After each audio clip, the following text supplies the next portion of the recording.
ये कैसे हो आप सभी। तो आज की इस वीडियो में हम डिस्कस करेंगे जो नेशनल और इंटरनेशनल लेवल पर इंपॉर्टेंट पर्सनैलिटी न्यूज़ में रही, उन सभी को जून से लेकर अक्टूबर तक के पीरियड हम कवर करेंगे। और जनवरी से लेकर मई तक की मैं वीडियो मेरे चैनल पे अपलोड कर चुका हूँ, वो आप जाके प्रीवियस सेक्शन में देख लीजिएगा। तो चलिए इस वीडियो को आगे बढ़ाते हैं और शुरू करते हैं बिना टाइम गवाए। तो सबसे पहली पर्सनैलिटी है जिनका नाम है फूमियो किशिदा। फूमियो किशिदा कौन है भाई, आपने सुना होगा कि शिंजो एबे पहले जापान के प्राइम मिनिस्टर थे, फिर उनकी हालत ख़राब हो गई, उन्होंने रिज़ाइन दिया और फिर उसके बाद बने थे योशिहिदे सुगा। अब योशिहिदे सुगा के बाद दोबारा से जापान के प्राइम मिनिस्टर कौन बने हैं, ये बने हैं फूमियो किशिदा। अब ये जापान के 100वें प्राइम मिनिस्टर हैं और ये लिबरल डेमोक्रेटिक पार्टी से बिलोंग करते हैं। आगे बढ़ते हैं। दूसरी है नेज़ला बाउडेन। नेज़ला बाउडेन क्यों भाई चर्चा में रही, तो आपको यदि ये मैप ये देखिए, यहाँ पे एक कंट्री अल्जीरिया और यहाँ पे एक कंट्री लीबिया, इन दोनों के बीच में है यहाँ पर नॉर्थ में ट्यूनीशिया। तो ट्यूनीशिया की पहली वुमेन प्राइम मिनिस्टर बनी है, तो इसलिए ये इंपॉर्टेंट बन जाता है। क्या नाम है इनका, नेज़ला बाउडेन। ठीक है, नोट कर लीजिए, इंपॉर्टेंट है। 11 अक्टूबर 2021 को इन्होंने अपनी शपथ ली है। आगे बढ़ते हैं। कंगना रनौत, ये क्यों चर्चा का विषय रही भाई, अभी हाल ही में यदि आपने देखा हो कौन से अवार्ड हुए हैं, 67th नेशनल फिल्म अवार्ड हुए हैं। कौन से ईयर की फिल्मों के लिए दिए गए हैं, वर्ष 2019 की जो फिल्में आई थी उनके लिए दिए गए हैं। तो कंगना रनौत को बेस्ट एक्ट्रेस का अवार्ड दिया गया है, फिल्म पंगा और दूसरी फिल्म थी इनकी Manikarnika, the queen of Jhansi. तो इन दो फिल्मों के लिए इनको बेस्ट एक्ट्रेस का अवार्ड दिया गया है, किसमें, 67th नेशनल फिल्म अवार्ड में। ठीक है, अब दूसरा पॉइंट, ब्रांड एम्बेसडर चुनी गई हैं उत्तर प्रदेश सरकार के द्वारा, किसकी, one district one product scheme की। One district one product scheme की ब्रांड एम्बेसडर चुनी गई हैं। दोबारा फिर बता देता हूं कौन, कंगना रनौत। आगे बढ़ते हैं। आईएएस ऑफिसर अमित खरे, अब ये की चर्चा में रहे भाई। अब इनको एडवाइजर चुना गया है। एडवाइजर किसका, प्रधानमंत्री श्री नरेंद्र मोदी जी का। तो इसलिए ये पर्सनैलिटी काफ़ी इंपॉर्टेंट है। अमित खरे ये एक आईएएस, अभी तो रिटायर्ड हो चुके हैं, ये आईएएस ऑफिसर हैं। ठीक है, और 1985 बैच के ये आईएएस ऑफिसर हैं, बिहार झारखंड कैडर के। आगे बढ़ते हैं। अनीता आनंद, तो ये तो आपने नेशनल और इंटरनेशनल मीडिया में काफ़ी इस पर्सनैलिटी की कवरेज चली थी।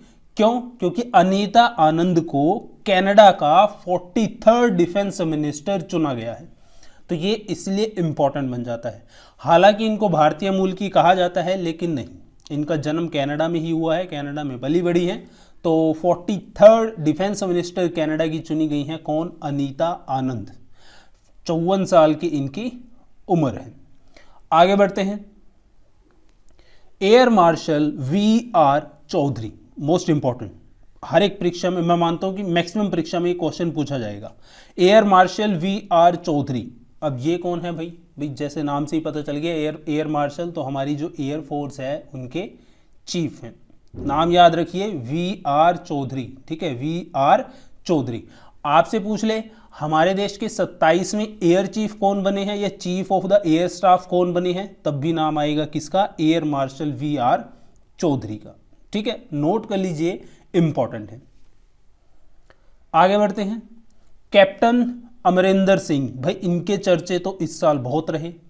तो आप जानते हैं ये सीएम थे किसके, पंजाब के, रिजाइन दे दिया।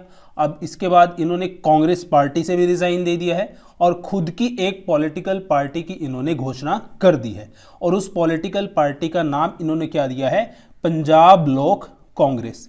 अभी फिलहाल तो जो इलेक्शन कमीशन है वहां से इनकी पार्टी को सिंबल नहीं मिला है, तो जैसे ही इनकी पार्टी को सिंबल मिलेगा ऑफिशियल तौर पर अपनी पार्टी को ये लॉन्च करेंगे। ठीक है, तो याद रखिएगा। तो जब इन्होंने सीएम पद से रिजाइन दिया पंजाब में, उसके बाद पंजाब में चीफ मिनिस्टर कौन बने थे, चरणजीत सिंह चन्नी। चरणजीत सिंह चन्नी, नोट कर लीजिए, करंट में सीएम हैं पंजाब स्टेट के। आगे बढ़ते हैं। भूपेंद्र पटेल, भूपेंद्र पटेल क्यों चर्चा में रहे, तो आपने सुना होगा गुजरात में सीएम की काफ़ी फेरबदल चली है। तो विजय रूपाणी के बाद अब गुजरात का सीएम किसे चुना गया है, भूपेंद्र पटेल को। ठीक है, इनका पूरा नाम है भूपेंद्र भाई रजनीकांत पटेल। नोट कर लीजिए, इंपॉर्टेंट है। आगे बढ़ते हैं, पंकज अडवाणी, भाई ये तो सबसे इंपॉर्टेंट इवेंट था और ये था वर्ल्ड स्नूकर कप 2021। और ख़ास बात इसमें यह रही कि इन्होंने पाकिस्तान के फेमस स्नूकर प्लेयर को हराकर स्नूकर वर्ल्ड कप 2021 जीता है। और ये वर्ल्ड कप हुआ कहाँ पे था? दोहा यानी कतर में। ठीक है, तो पंकज अडवाणी कौन सी गेम खेलते हैं? स्नूकर। आपने देखा होगा वो ग्रीन से कलर की टेबल होती है, रेड बॉल उसमें होती है। ठीक है, स्टिक के जरिए बॉल को होल्स में डाला जाता है। तो आगे बढ़ते हैं,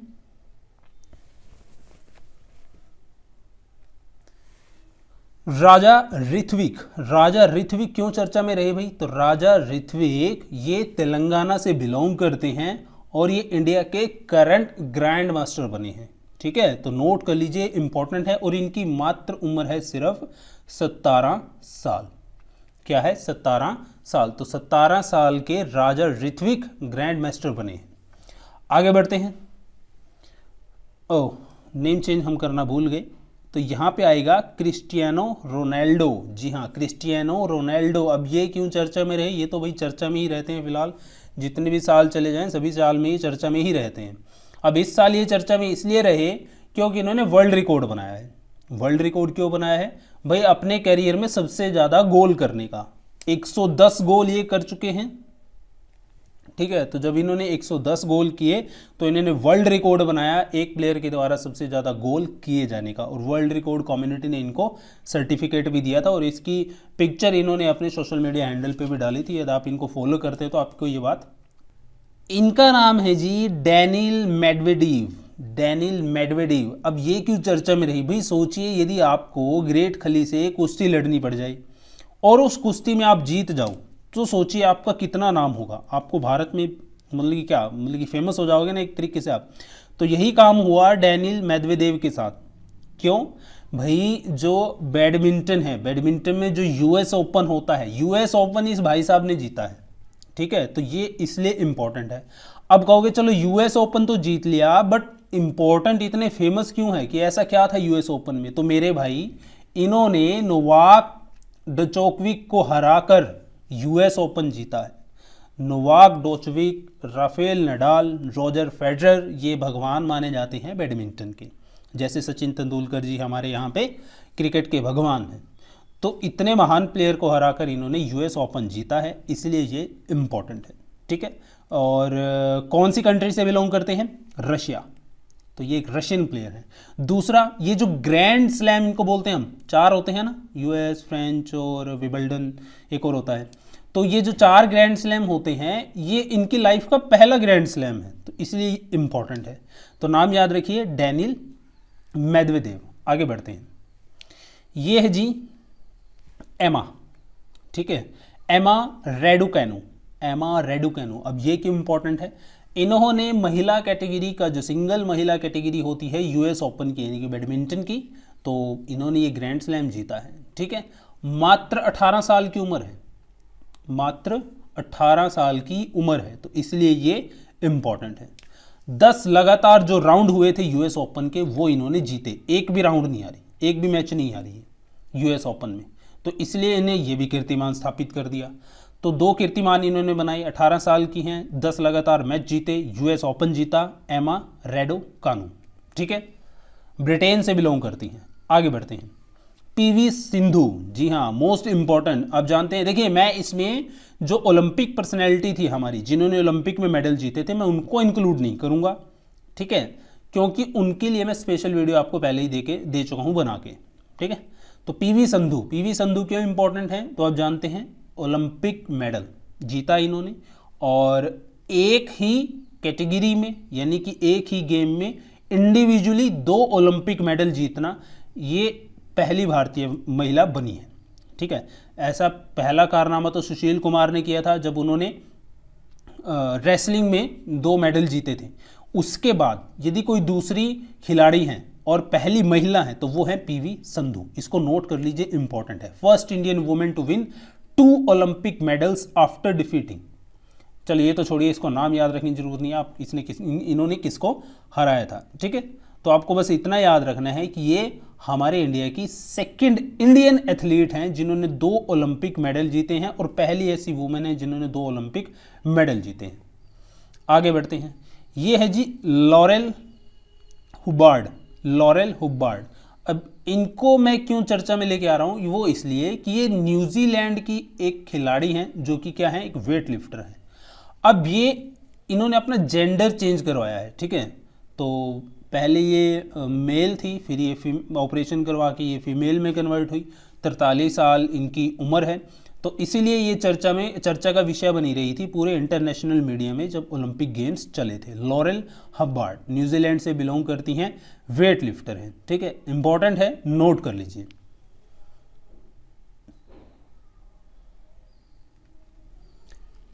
नेक्स्ट है जी मनसुख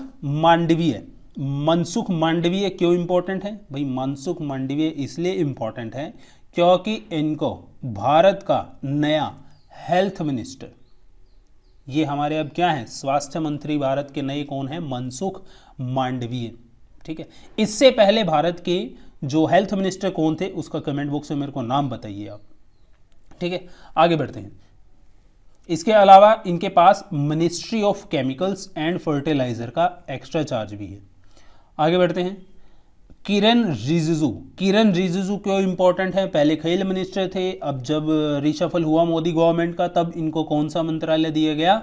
लॉ एंड जस्टिस। तो भारत के अब कानून मंत्री, minister of law and justice कौन है? किरण रिजिजू। इससे पहले ये मंत्रालय किसके पास था? रविशंकर प्रसाद, ठीक है, रविशंकर प्रसाद के पास था। आगे बढ़ते हैं। दीपक दास, ये क्यों चर्चा में रहे? तो भाई भारत का एक कंट्रोलर जनरल ऑफ अकाउंट होता है। कौन होता है? कंट्रोलर जनरल ऑफ अकाउंट होता है। जैसे सीजीडीए होता है वैसे ही भारत का एक सीजीए होता है। तो भारत के नए सीजीए कौन चुने गए हैं? दीपक दास। नोट कर लीजिए, इंपॉर्टेंट है, दीपक दास। नेक्स्ट है रजनीकांत। तो अभी हाल ही में आपने देखा होगा जो नेशनल फिल्म अवार्ड चल रहे थे उसमें 51वां दादा साहिब फाल्के अवार्ड किन्हें दिया गया है? रजनीकांत को दिया गया है। इंपॉर्टेंट है, नोट कर लीजिए। रजनीकांत को 2019 का है ये, 2019 का। 2019 की सेरेमनी 2020 में होनी थी, बट कोरोना पेंडेमिक के चलते नहीं हुई, तो इसलिए अब की बार जो नेशनल फिल्म अवार्ड हुआ है उसमें जो 51वां दादा साहिब फाल्के अवार्ड है वो रजनीकांत को दिया गया है। यदि आपसे एग्जाम में पूछ ले कि 2018 के लिए यानी कि 50वां दादा साहिब फाल्के अवार्ड किसे दिया गया था, तो उसका आंसर था अमिताभ बच्चन। तो ये दोनों नाम आपको याद रखने हैं। इनको ये अवार्ड दिया किसने है सेरेमनी में? हमारे देश के जो वाइस प्रेसिडेंट है जिनका नाम है एम वेंकैया नायडू, ठीक है। नेक्स्ट है जी मैटी फ्रेडरिक्सन। ये क्यों इंपॉर्टेंट है? तो यदि आप न्यूज़ देखते हैं तो आपने देखा होगा कि डेनमार्क के प्राइम मिनिस्टर हमारे भारत आए थे, ठीक है। तो इनका नाम क्या था? मैटे फ्रेडरिक्सन। तो ये इंपॉर्टेंट है। तो डेनमार्क की प्राइम मिनिस्टर कौन है? मैटे फ्रेडरिक्सन। इंपॉर्टेंट है, नोट कर लीजिए। तो ये था जी पार्ट 1 इस वीडियो का। कैसा आपको लगा मेरे को कमेंट बॉक्स में बताइएगा। मिलता हूं आपसे नेक्स्ट वीडियो में बहुत जल्द सेकंड पार्ट के लिए। यदि आप सपोर्ट करोगे तभी मैं सेकंड पार्ट लेकर आऊंगा, क्योंकि आजकल व्यूज नहीं आते और आप सपोर्ट नहीं करते, इसलिए वीडियो बनाने का मन नहीं करता। चलिए मिलते हैं नेक्स्ट